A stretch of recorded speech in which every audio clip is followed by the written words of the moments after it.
The fluorescent light flickered above the kitchen table, casting long shadows across the worn linoleum floor. Sarah Martinez's fingers traced the edges of a faded military recruitment poster. Its corners curled and edges yellowed with time. The poster depicted a soldier standing tall against a backdrop of American flags, a promise of glory that seemed both distant and achingly close. Her father's service pistol hung in a glass case. On the wall, a constellation of bullet holes surrounding it like a silent memorial. Each mark told a story, some from combat, some from the nightmares that followed him home. Manuel Martinez was a man of few words, but those walls spoke volumes about sacrifice, duty, and the cost of serving one's country. The house in Laredo, Texas, sat just miles from the Mexican border, a landscape of dust, determination, and unspoken dreams. Sarah was 12 when she first understood the weight of her family's military legacy. Her mother, Elena, had been a military nurse, a vibrant force of nature who had died during her second tour of duty, leaving behind a husband broken, but proud, and a daughter with fire in her eyes. Manuel's nighttime stories were never fairy tales. They were raw, unfiltered accounts of military service, the brotherhood, the terror, the moments of unexpected humanity that punctuated the brutality of war. He would sit in his worn leather chair, a glass of bourbon barely touched, and speak of comrades lost, missions that haunted him, and the razor-thin line between survival and destruction. Not everyone is cut out for this life, Mija, he would say, his voice a gravelly whisper. It's not about being a hero. It's about being willing to stand when everyone else falls. Sarah absorbed these stories like oxygen, while other girls, her age, dreamed of becoming dancers, artists, or social media influencers. She saw a different path. The military wasn't just a career, it was a calling, a way to honor her mother's memory and continue her father's legacy. The house was a museum of military memorabilia. Photographs lined the hallways, generations of Martinez men and women in uniform, her grandfather's Bronze Star from Korea, her uncle's Purple Heart from Vietnam, her mother's nursing commendation. Each frame was a testament to a family that had given everything to serve. But Sarah knew her journey would be different. The military was changing, and she intended to be at the forefront of that change. The world no longer saw military service as a male-only domain, and she was determined to prove that capability knew no gender. Her physical training began early and relentlessly. While other teenagers spent their afternoons scrolling through social media, Sarah was running miles before dawn, learning self-defense from her father, studying languages, and building a body and mind that could withstand anything. Manuel saw something special in his daughter. It wasn't just physical strength or academic intelligence. It was an unbreakable spirit. She had her mother's compassion and her father's tactical mind. When other parents worried about their children's futures, Manuel knew his daughter was destined for something extraordinary. The night before her 18th birthday, Manuel called her into his study. The room was a shrine to military history, maps, books, and medals covering every available surface. He pulled out an old, leather-bound journal, her mother's, kept pristine all these years. Your mother believed that true service is about protecting those who cannot protect themselves, he said, his voice thick with emotion, not just with weapons, but with understanding, with intelligence, with heart. The journal was filled with Elena's observations from her nursing tours, notes about local cultures, language nuances, medical challenges that went far beyond traditional battlefield medicine. It was a blueprint of compassionate service that went beyond mere combat. Sarah understood then that her path would be about more than just being a soldier. It would be about being a bridge between cultures, between understanding, between conflict and resolution. The recruitment poster seemed to pulse with possibility. Outside, Laredo's night was alive with the sounds of distant border patrols, of a world constantly in motion. Helicopters occasionally cut through the darkness, a reminder of the thin line between peace and conflict. Her father's words echoed in her mind. Not everyone is cut out for this life. But Sarah knew, with a certainty that burned deeper than any doubt, that she was more than cut out for this life. She was born for it. The next morning, she would walk into the recruitment office, not as a daughter seeking to honor a legacy, but as a woman about to create her own. The Martinez family's military history was about to get its most remarkable chapter. The bullet holes on the wall seemed to watch her, silent witnesses to a journey just beginning. Each mark a reminder that true service was never about the medals, But about the moments of courage that came between them, Sarah Martinez was ready. The world was about to change, one mission at a time. The pre-dawn darkness swallowed the training facility whole. Razor-sharp floodlights cut through the morning mist, illuminating a landscape of pure challenge. Sarah Martinez stood at the edge of the training ground, her breath forming small clouds. In the freezing air, this wasn't just basic training. This was her battlefield, her proving ground. Recruitment had been just the beginning.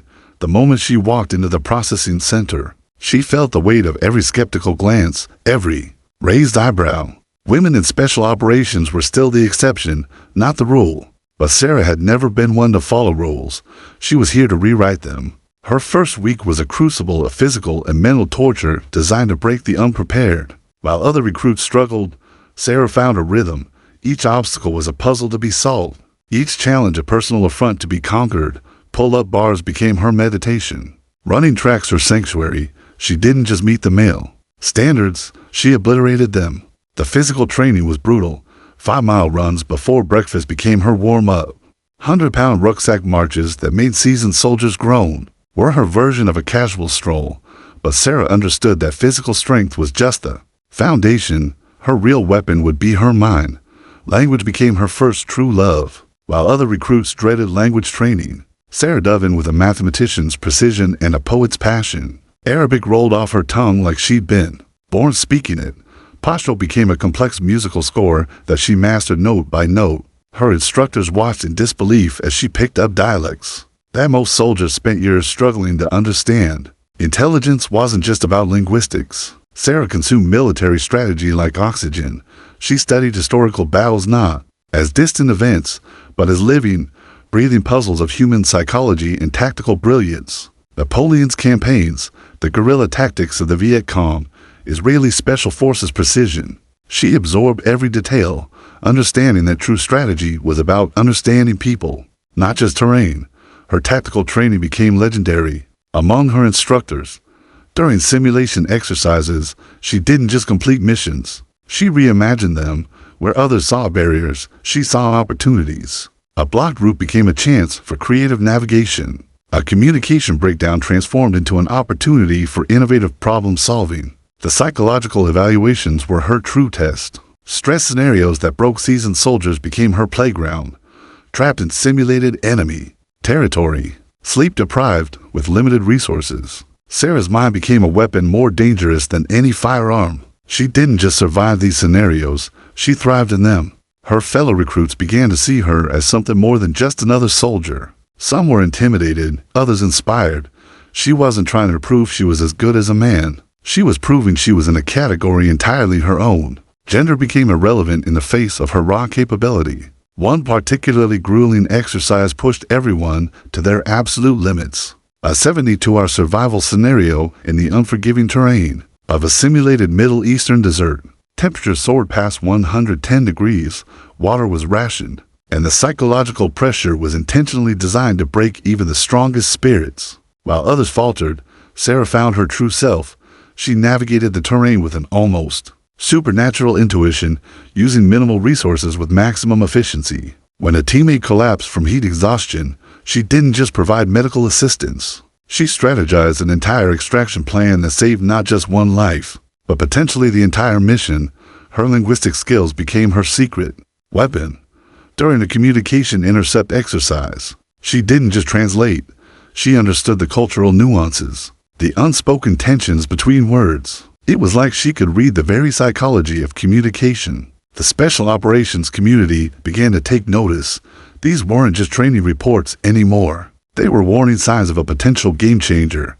Sarah Martinez was becoming more than a recruit. She was becoming a force of nature. By the time her initial training concluded, the whispers had transformed. No longer were they questions about whether she could make it. Now, they were speculation about how far she would go, what boundaries she would shatter next. Her father's words echoed in her mind.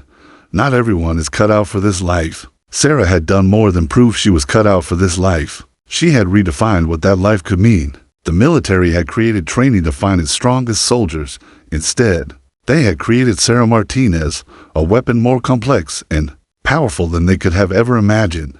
And this was just the beginning. The briefing room felt like a pressure cooker of tension. Classified documents lay scattered across the massive oak table, each page a potential minefield of international complexity. Sarah Martinez sat near the back, her posture razor-sharp, eyes scanning the room with the precision of a predator. General Richard Hawthorne dominated the space, a 62-year-old veteran whose very presence seemed to compress the air around him. His reputation was legendary, old-school military leadership that had survived multiple conflicts, multiple administrations, and countless political storms, and he had never, not once in his 35-year career, fully accepted women in advanced combat roles. The mission was a ghost, so sensitive that even the walls seemed to have security clearance. A high-value intelligence target had emerged from the shadows in a region where borders were more fluid than the political landscape. Traditional reconnaissance had failed. Diplomatic channels were dead ends. This required someone, completely unexpected. Sarah knew this was different.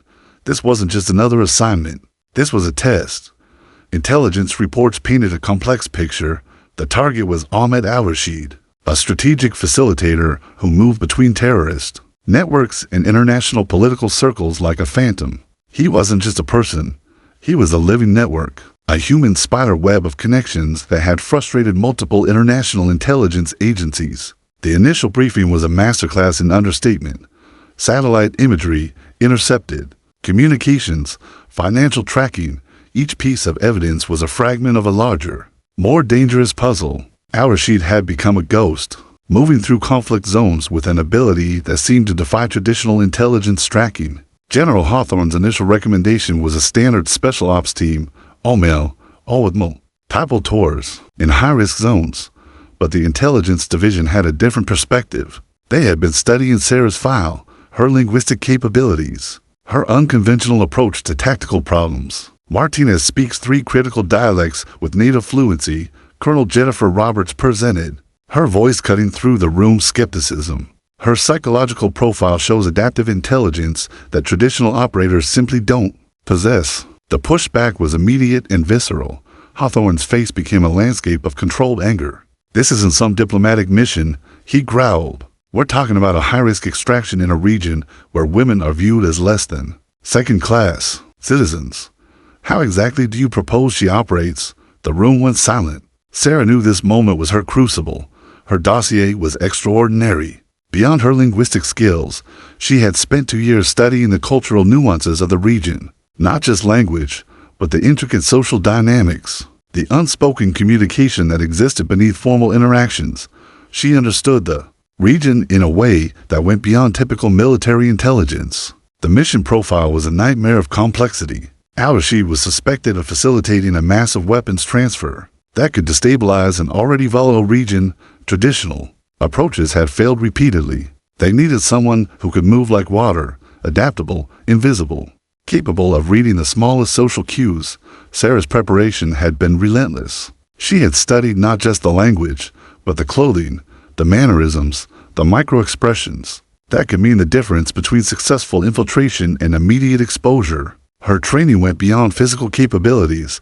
It was a holistic approach to human intelligence. The debate raged for hours. Military traditionalists argued against her selection. Intelligence analysts presented data that made her case almost irrefutable. And through it all, Sarah sat silent, not defensive, not aggressive, but simply present, a living argument for her own capabilities. General Hawthorne's resistance was more than institutional, it was personal. He represented a generation of military leadership that had grown up with clear, traditional boundaries. Women were support staff, medical personnel, intelligence analysts, not frontline operatives in the most dangerous missions. But the intelligence was clear. Traditional approaches had failed. Al-Rashid had become a phantom, moving through conflict zones with an ability that seemed to defy conventional tracking. They needed someone, completely unexpected. As the debate reached its crescendo, Sarah knew this was about more than a single mission. This was about redefining what was possible, about proving that capability had no gender, no traditional boundaries. The final decision would come down to a single moment of judgment. And in that room, filled with the most experienced military minds in the country, Sarah Martinez represented something more than just a potential operative. She represented change itself, The mission hung in the balance, a delicate construct of international tensions, potential conflict, and one extraordinary individual who was about to challenge every existing notion of what a military operative could be. General Hawthorne looked at her, really looked at her, for the first time, and in that moment, everything was about to change. The briefing room felt like a pressure chamber, air thick with unspoken challenges and raw tension. Classified maps covered the walls, a complex tapestry of geopolitical fault lines and potential mission coordinates.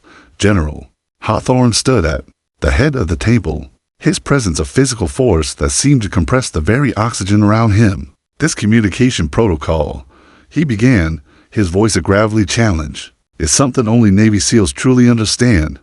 It's not just a hand signal, it's a language within a language. Sarah knew this moment was more than just a technical demonstration. It was a gauntlet thrown down, a test designed to expose her limitations, to prove she didn't belong in this elite echelon of military operations. The hand signal in question was a complex series of micro-movements that communicated entire tactical scenarios in a fraction of a second.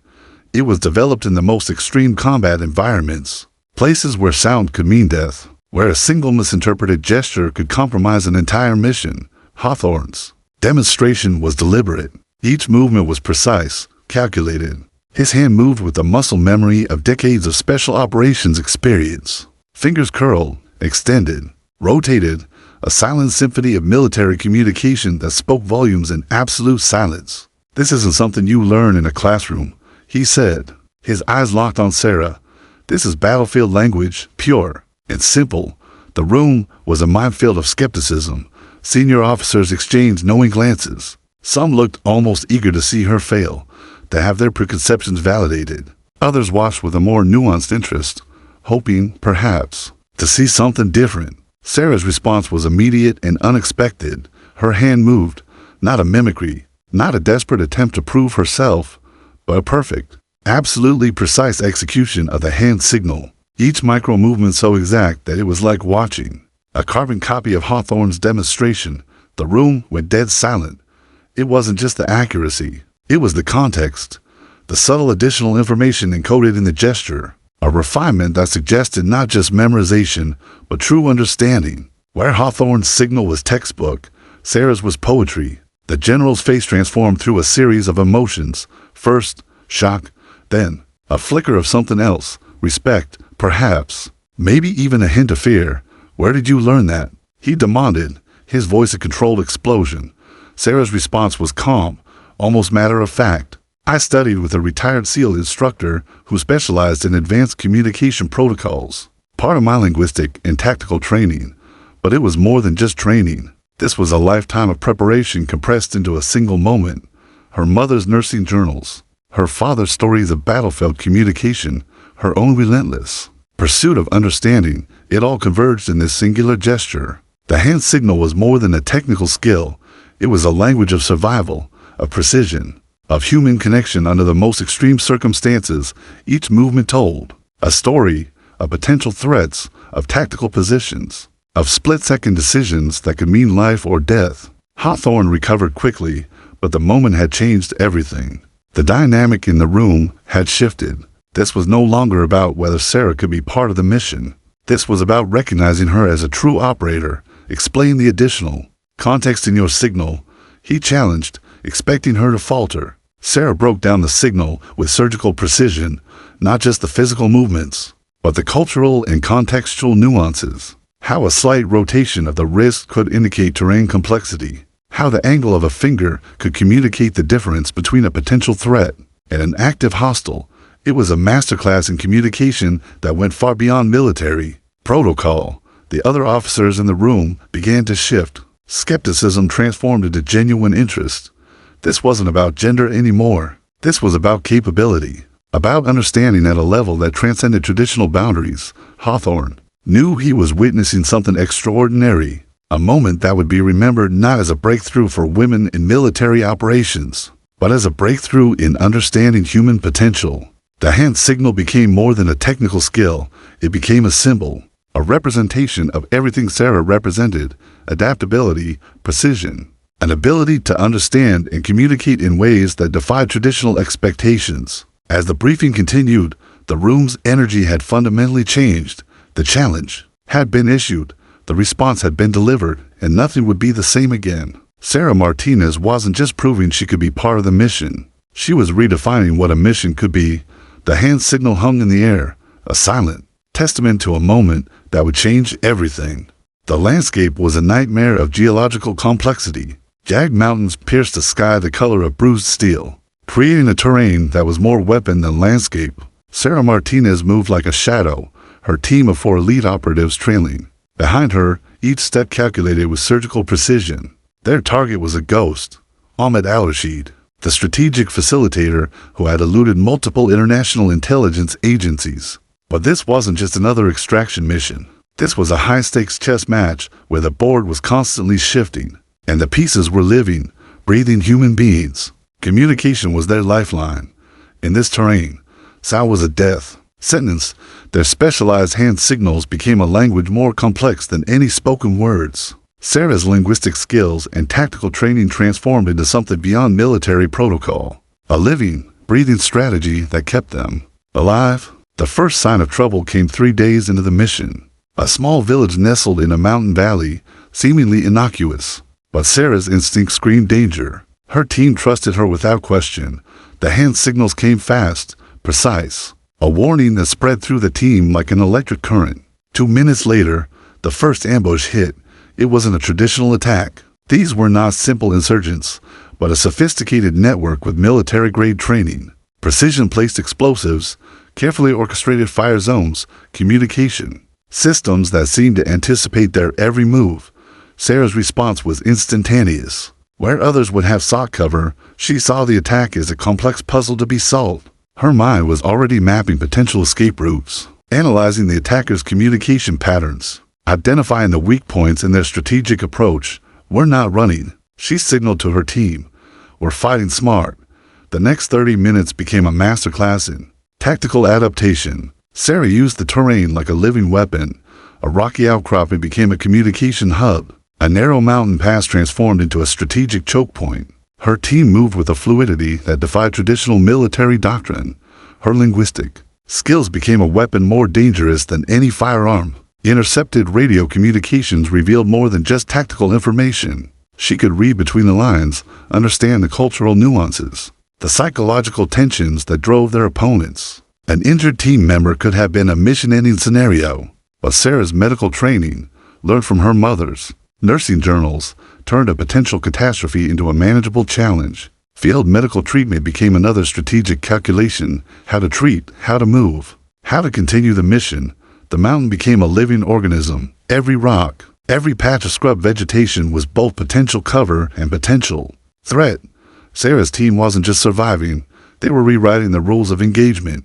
Their primary objective remained Al-Rashid, but this had transformed from a simple extraction to a complex dance of intelligence, survival, and strategic thinking. Each movement was a calculated risk, each decision a potential turning point.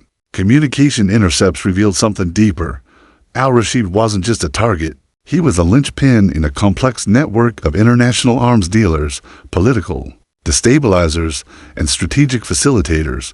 Taking him down was about more than a single mission. It was about disrupting an entire ecosystem of global conflict. As the day turned to night, the mountain landscape became a monochrome battlefield. Thermal imaging, specialized communication protocols, the ability to read the smallest environmental changes, these became their survival tools. Sarah's team was down to 3 operational members. Their supplies were limited. The terrain was hostile. Normal military doctrine would suggest extraction, but Sarah saw something different, an opportunity hidden within the chaos. A series of precise hand signals transformed their defensive position into a strategic offensive. They weren't just surviving, they were hunting. The final confrontation came unexpectedly. Al-Rashid wasn't running. He was waiting, a trap within a trap, a strategy so complex it bordered on psychological warfare. But Sarah had been preparing for this her entire life. Every moment of training, every linguistic nuance, every tactical calculation converged in this single moment. The mountain fell silent, then a single gunshot, then nothing. When the extraction team arrived hours later, they found something unprecedented. Not just a completed mission, but a masterclass in strategic thinking, Al-Rashid in custody, critical, intelligence secured, a team that had not just survived, but fundamentally transformed the nature of the mission. Sarah stood at the helicopter's edge, watching the mountain landscape recede. This wasn't a victory for her alone. This was a victory for every person who had been told that their potential was limited by expectations. The mission report would be classified. The true story would remain hidden. But something had changed in the military, in the understanding of what was possible, and it was just the beginning.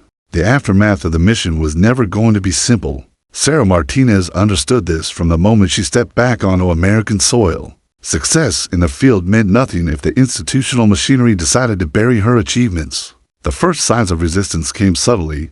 Mission reports were delayed.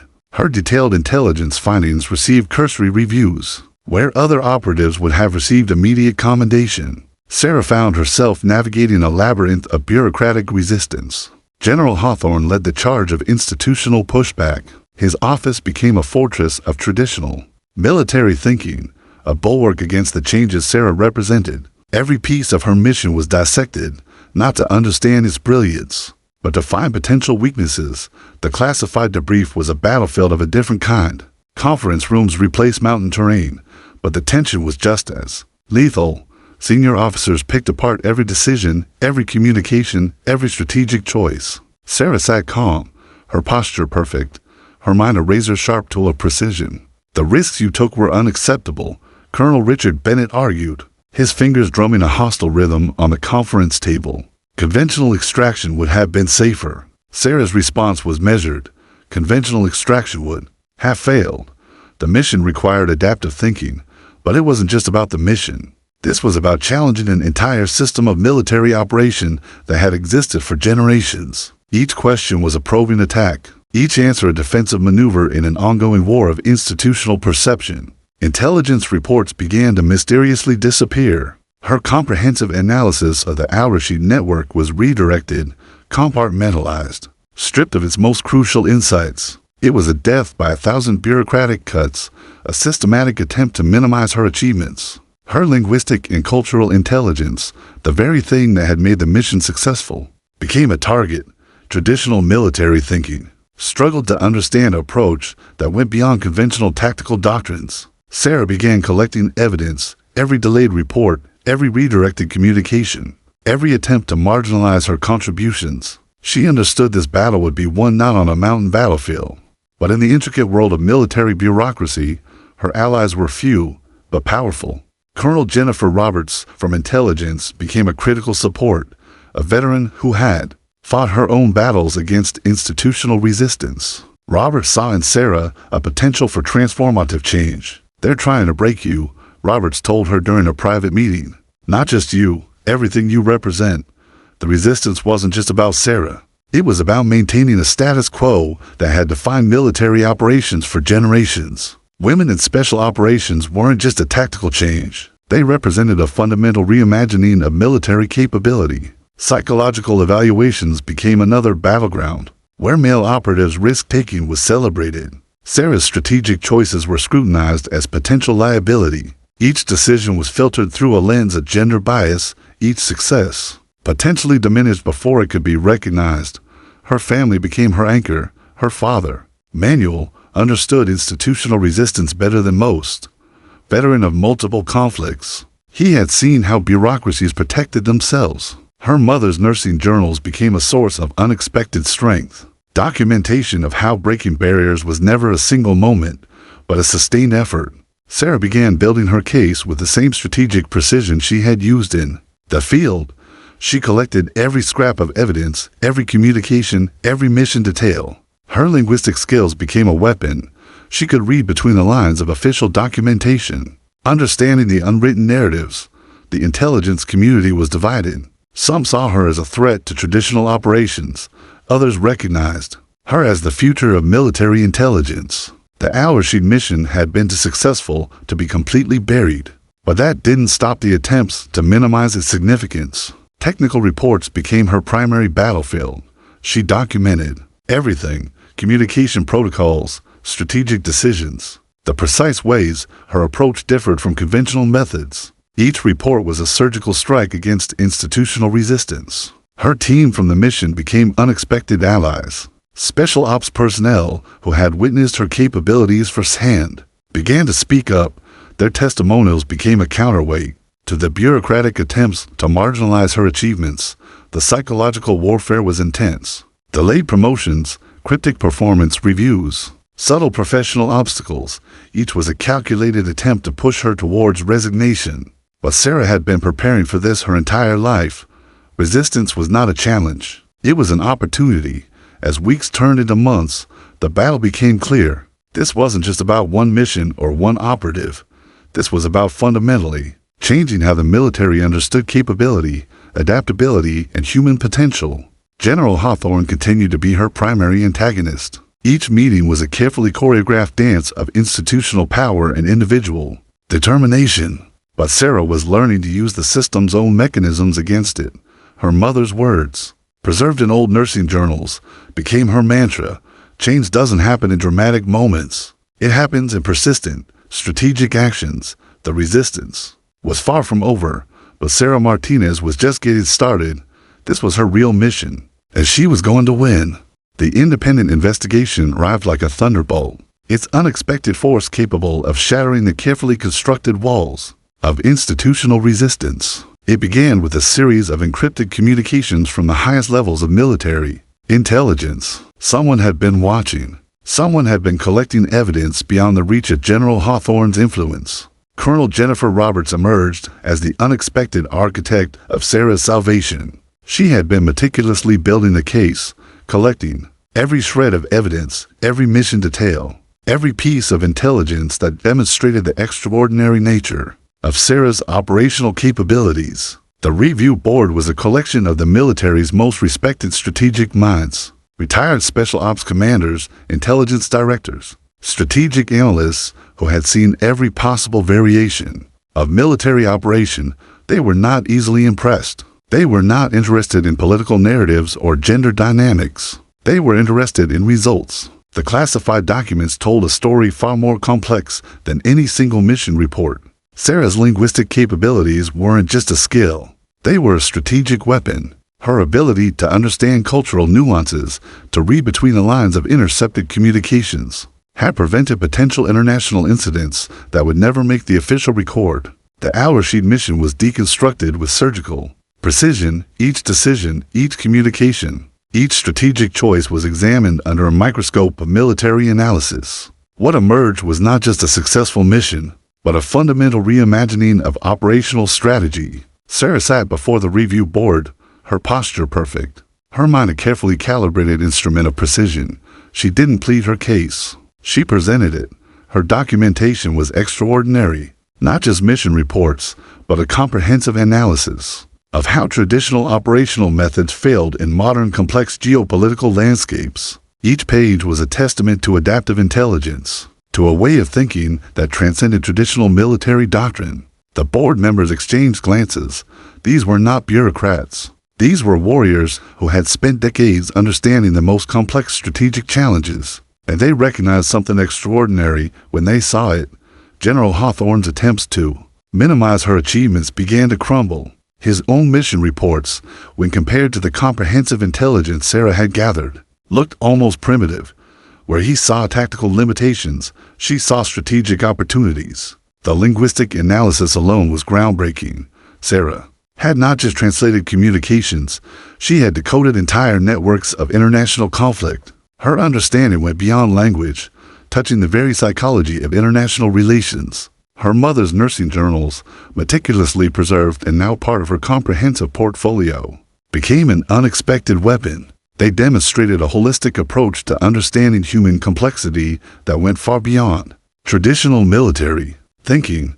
The review stretched over weeks. Each day peeled back another layer of institutional resistance. Sarah wasn't just defending herself. She was presenting a new model of military intelligence, of operational strategy. Technology played a crucial role. Her ability to integrate advanced communication protocols, to understand the digital landscape of modern conflict, was years ahead of traditional military thinking. She had essentially created a new operational paradigm. The turning point came unexpectedly. A series of classified communications revealed how Sarah's approach had prevented potential international conflicts that would never make public record, lives saved, potential escalations avoided, strategic intelligence gathered that went beyond traditional military objectives. General Hawthorne's resistance began to look less like professional skepticism and more like deliberate obstruction. His own record was meticulously examined. His past mission reports compared to the new strategic approach Sarah represented. The board's preliminary findings were devastating to the traditional military establishment. They weren't just supporting Sarah, they were recommending a fundamental reevaluation of how military intelligence and special operations were conceived. Her father, Manuel, watched the proceedings with a quiet pride. He understood institutional change better than most. This wasn't just about his daughter. This was about evolving an entire system of military thinking. The recommendation came down like a thunderbolt. Not just clearance for advanced training, not just recognition of her mission's success, but a comprehensive recommendation for leadership training in a new strategic intelligence division. General Hawthorne's face was a landscape of controlled fury and grudging respect. Everything he had fought against was now being recommended at the highest levels of military leadership.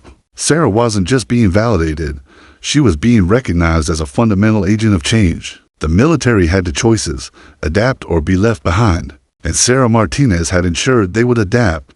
The investigation wasn't just an exoneration, it was a revolution, one mission at a time, one strategic decision at a time. The future of military intelligence was being rewritten, and she was just getting started.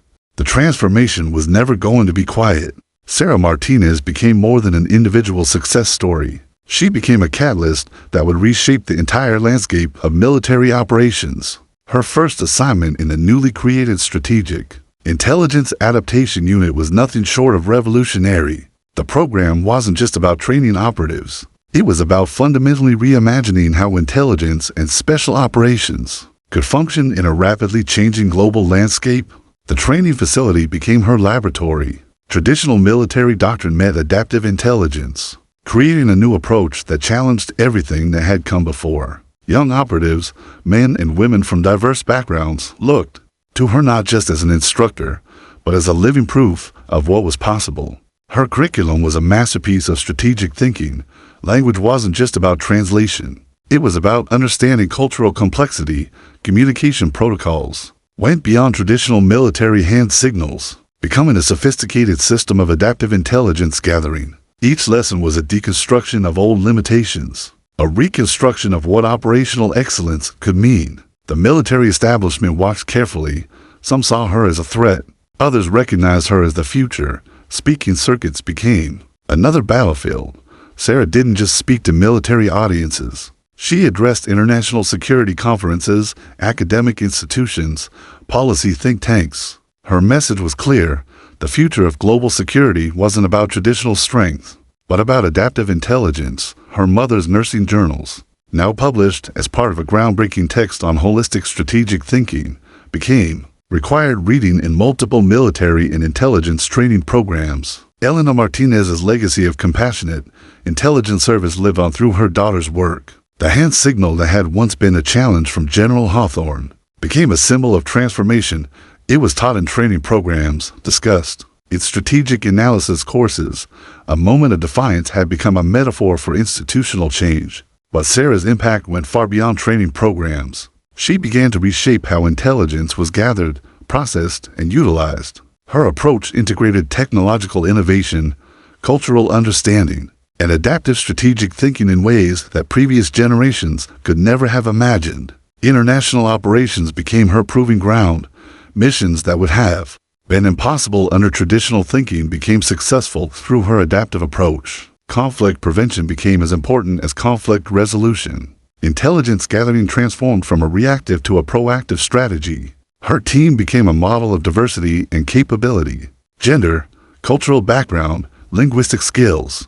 These were no longer seen as limitations, but as strategic advantages. The unit she led was more than a military team. It was a living demonstration of human potential. The personal cost was significant. Relationships were challenging. The intensity of her work, the classified nature of her missions, The constant demand for excellence, these were not conducive to traditional personal life. But Sarah had never been interested in traditional anything. Her father, Manuel, became her greatest supporter and most honest critic. Their conversations were masterclasses in strategic thinking. Bridging generations of military service, he saw in her not just a daughter, but the future of military intelligence. Awards came, but they were almost an afterthought. A Bronze Star here, a commendation there. But her real achievement was institutional transformation. She was rewriting the very concept of military service, of what it meant to protect and serve. Educational institutions began to take notice. Military academies started developing new programs based on her strategic approach. Universities created entire departments focused on the type of adaptive intelligence she had pioneered. The hand signal became more than a communication technique. It became a symbol of transformation, of breaking through institutional barriers. Young operatives studied it not just as a technical skill, but as a metaphor for adaptive thinking. Her relationship with General Hawthorne evolved into a complex mutual respect. The old guard had been forced to recognize that the future of military operations was not about maintaining traditions, but about constant adaptation. International security conferences became her platform. Sarah spoke about more than military strategy. She discussed human potential, institutional adaptation, the critical importance of understanding cultural complexity in global operations. The unit she led became a model for military intelligence worldwide. Countries that had previously been skeptical began to adopt similar approaches. Her work was changing not just the American military, but global understanding of intelligence and strategic operations. Personal stories became her most powerful weapon. Each mission, each strategic breakthrough was more than a technical achievement. They were human stories of adaptation, of breaking through limitations. As years passed, her impact became impossible to ignore. Military academies, intelligence agencies, international security organizations all began to see the world through the lens she had created. The little girl from Laredo, who had once traced a recruitment poster in her family's kitchen, had become something more than she could have ever imagined. She wasn't just serving her country. She was redefining what service could mean. The hand signal that had once been a challenge was now a symbol of hope, of possibility, of human potential. Sarah Martinez had changed everything, and she was just getting started.